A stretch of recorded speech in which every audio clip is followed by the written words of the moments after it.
పసుపు తాడు ఒకటే మహాభాగ్యమై బ్రతుకుతుంది పడతి పదే లోకమై.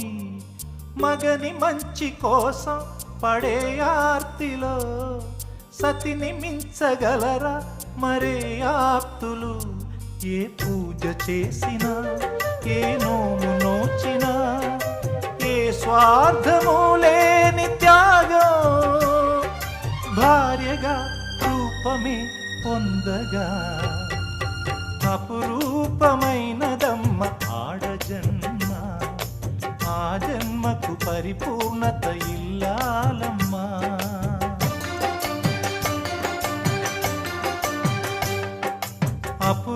అపురూపమైనదమ్మ ఆడజన్మ, ఆ జన్మకు పరిపూర్ణత